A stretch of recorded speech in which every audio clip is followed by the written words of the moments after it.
Assalamualaikum warahmatullahi wabarakatuh. Perkenalkan, kami dari kelompok 5. Saya Taskia Yukovani, NIM 2120210011 bersama teman saya Anissa Febrianti, NIM 2110210010, dosen pengampu Bapak Muhtarom MPDI. Di sini kami menjelaskan tentang hakikat perkembangan nilai-nilai keagamaan anak usia dini. Yang pertama yaitu konsep dasar perkembangan nilai-nilai keagamaan pada anak usia dini. Nah, di tingkat perkembangan dan usia anak yang berada di tahapan operasional konkret, pada tahapan seperti itu, anak akan lebih mudah memahami dan mengetahui apapun apabila didekatkan dengan hal-hal yang bersifat kasat mata, logis, dan pikirannya belum memungkinkan diajak membahas masalah yang bersifat teoritis, karena ruang lingkup wawasan dan pola berpikirnya masih dimulai dari yang terdekat dengan dirinya sendiri dan dari yang termudah anak kenali. Yang kedua, ada beberapa tahapan perkembangan nilai-nilai keagamaan pada anak usia dini. Yang pertama, unrefinished type. Unrefinished type adalah salah satu sifat anak dalam memahami atau mengetahui pengetahuan yang berkaitan dengan hal yang abstrak, seperti pengetahuan atau ajaran agama. Tidak merupakan hal yang harus diperdulikan dengan serius. Kalaupun mereka belajar atau mengerjakannya, itu mereka lakukan dengan sikap dan sifat kekanak-kanakan yang alami dari diri mereka sendiri. Yang kedua, egosentris. Egosentris adalah sifat yang mementingkan kemauan dirinya sendiri dalam segala hal, tidak memperdulikan dengan urusan orang lain, dan lebih terfokus pada hal-hal yang menguntungkan dirinya sendiri.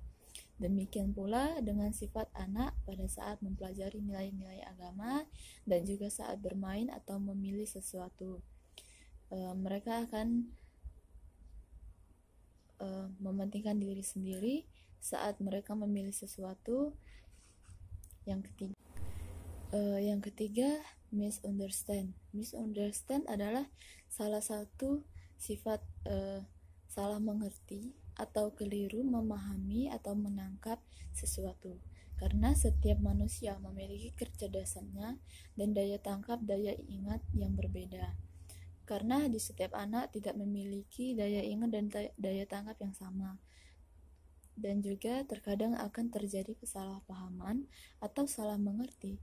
Nah, di sini kita sebagai salah satu yang akan mereka contoh, kita harus memberi pemahaman bahwa tidak semua itu benar dan tidak semua itu salah.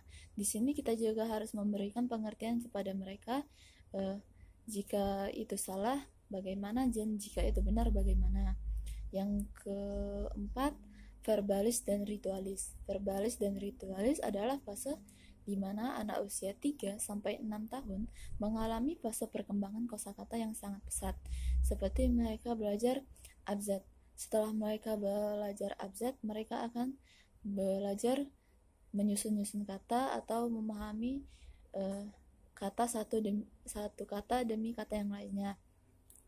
Nah, di sini setiap anak akan belajar dan mereka berbicara hampir tidak putus, karena mereka akan merasakan bangga terhadap dirinya sendiri karena sudah bisa mempelajari sesuatu hal yang belum tentu teman mereka atau anak seusia mereka memahaminya dan belum mengerti.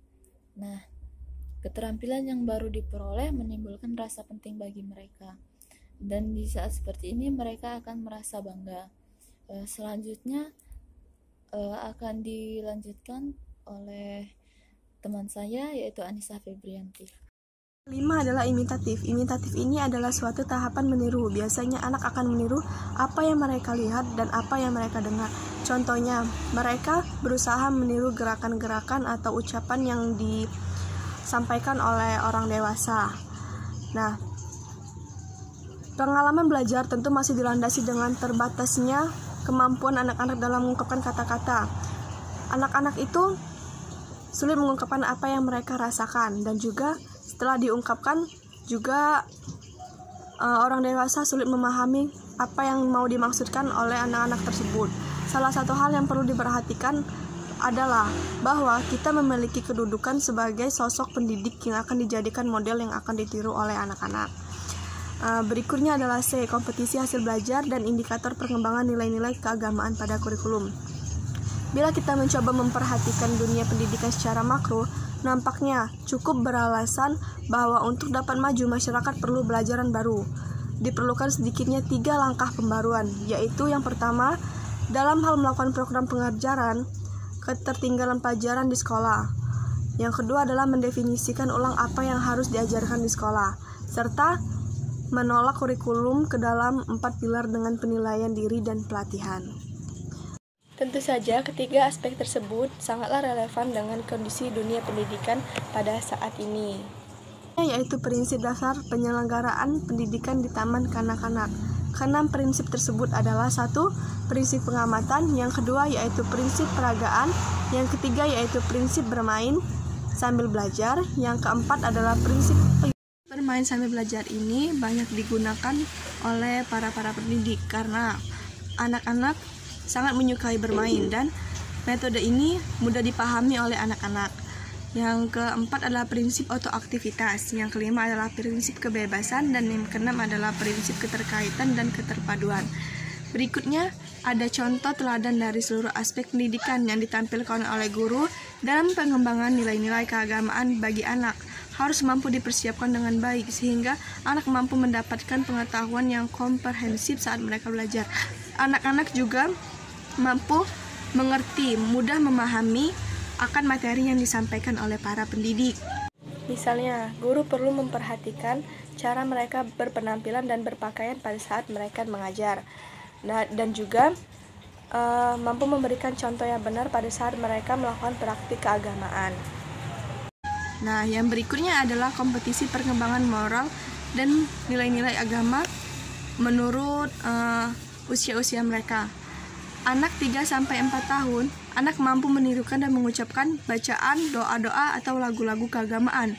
Yang kedua yaitu anak 5-6 tahun, anak mampu mengucapkan bacaan doa-doa lagu keagamaan, menirukan gerakan, serta mengikuti aturan-aturan keagamaan. Yang ketiga adalah indikator anak 3-4 tahun. Anak mampu mengikuti bacaan doa atau berdoa sebelum dan sesudah melakukan kegiatan. B adalah menirukan lagu-lagu keagamaan, meniru-nirukan doa juga. Dan yang C adalah menirukan gerakan ibadah yang sederhana-sederhana. D adalah menirukan sikap-sikap beribadah. Berikutlah penyampaian materi dari kelompok 5. Ada kurang dan anak 5-6 tahun, mereka mampu berdoa sebelum dan sesudah melakukan kegiatan, memimpin doa, menyiapkan lagu-lagu keagamaan yang sederhana, menyembuhkan tempat-tempat ibadah dan melaksanakan gerakan ibadah yang sederhana, tapi masih perlu untuk dibimbing. Penyampaian materi dari kelompok 5. Apabila ada salah kata dan kekurangan, kami mohon maaf. Kepada Allah kami yang mohon ampun. Kami akhiri. Wassalamualaikum warahmatullahi wabarakatuh. Terima kasih.